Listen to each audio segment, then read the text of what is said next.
po. Hello! Hello, sir. Ano pa pangalan nyo? Ako po si Rafael, the Magnificent Light Artist po. Light artist. Light art. Ano pong ibig sabihin ng light artist? Nagpe-painting po gamit ang ilaw. Wow.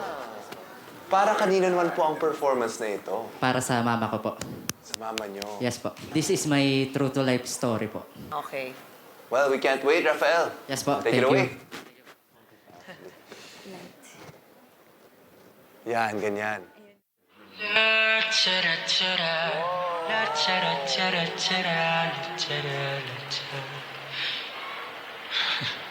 Anak, The sand painting. unawain mo sana kung bakit ninais kong ako ang iyong maging ina.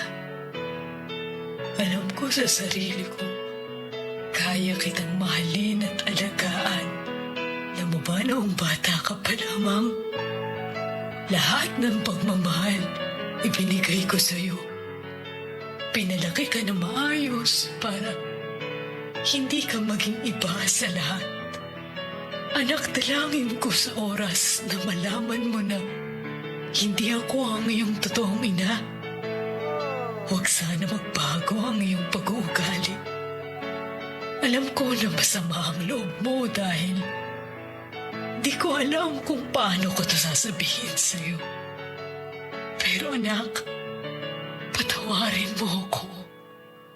Kung nakaranas ka man ng pangungutya ng ibang tao, pag dumating ang sandali na ako'y nagkakasakit at maratay na, huwag mo sana akong pababayaan sa banig ng karamdaman.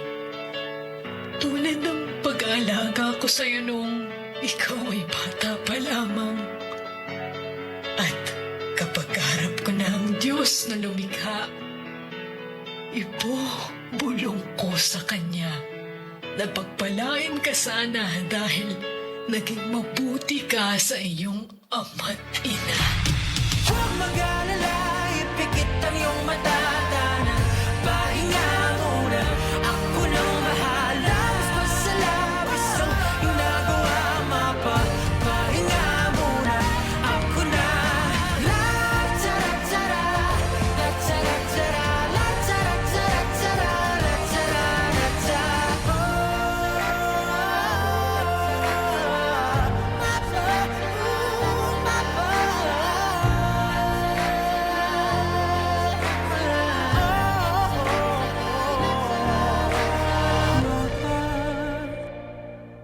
Pahinga muna, ako na.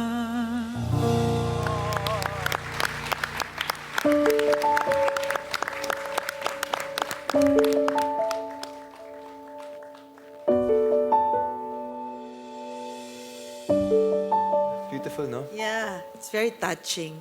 Magkwento ka naman sa amin sa voice-over. Sabi niya na hindi siya ang tunay na ina. Ina po, yes po. Kailan mo nalaman yun?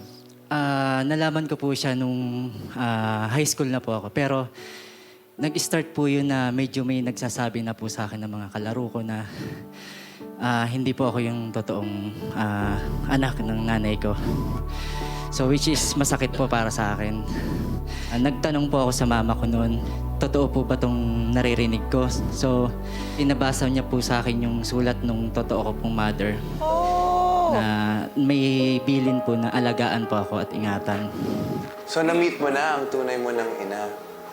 Sa paghahanap ko po, nabalitaan ko po na patay na po.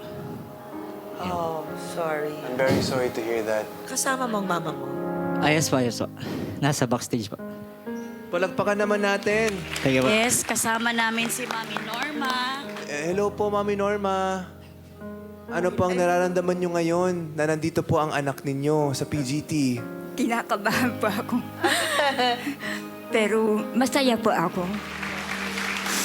Curious lang ako, bakit tumagal pa ng high school siya bago niyo po ipinagtapat na siya ay inalagaan niyo lang at hindi po galing sa inyo?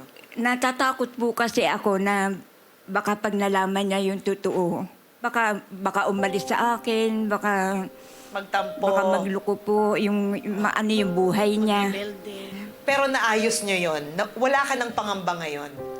Wala na po kasi parang ano naman po na siya tanggap na po niya. Rafael, ano yung message mo para sa mommy mo? Maraming salamat sa lahat kasi hindi mo pinaramdam sa akin na iba ako sa iyo. Huwag kang mag-alala ma, hanggat kasama mo ako, nandito ako para sumuporta sa iyo. Noon, ako yung may kailangan sa iyo, so ako naman yung magbabalik sa iyo. Salamat po. Yeah. Maraming salamat po, Mami Norma. Oo. Oo, okay naman yun, Mama Norma. Kasi, Diyos ko, kahit walang kuryente sa ibang bahay, lagi kayong may ilaw. Opo. May kwento pa. Thank you, Mama Norma. Maraming salamat mga judges. salamat po. Mamasya lang muna kami ni Mami Norma. Ito, first time ko nakita yung ganito ah. Kayo ba? First time Yes, din? also. Hindi, ako nagustuhan ko. And maganda rin na shinare niyo yung story niyo sa amin. Maraming salamat dahil hindi rin madali yun.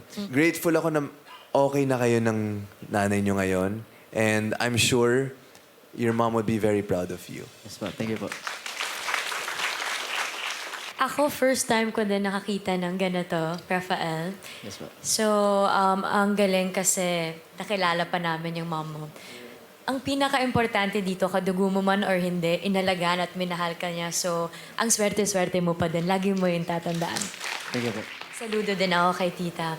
And dito naman Tita sa... mo pala yun? Actually, So, magpinsan kayo? pinsan mo ako. Okay.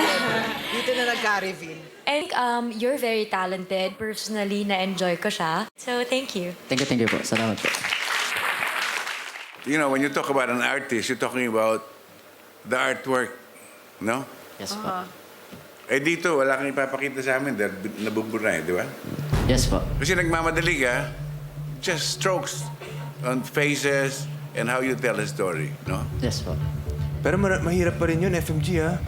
Kasi live niya ginagawa yun, tapos mawawala yun.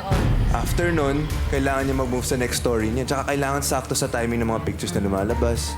Opo, tama. Mahirap din. No, I appreciate it, but Thank you. you don't pass on my standards, yes. Since artist ka by heart, I'm sure marami ka pang may papakita sa atin, hopefully. Yes. So, I will say yes. FMG. My vote is a no. Thank you po, thank you. Sa akin naman, Rafael, na-enjoy kong performance mo. This is very refreshing sa akin din. So, it's a yes. Thank you po. Salamat po. Meron ka ng 2 yes and 1 no. I'm really sure you have a talent. I'm really sure because you showed it. Hindi naman lahat kami magkakaroon ng ganyang instrumento at lilikot ang utak para gawin ito. But hindi ko nararamdaman na nag-e-enjoy ka. Hindi ko pa nararamdaman yung 100%. It's a no for me today. Thank you. Rafael, maraming salamat. Salamat po. Di man nakapasok sa next round, tagumpay namang naibahagi na Rafael ang mensahe sa kanyang ina.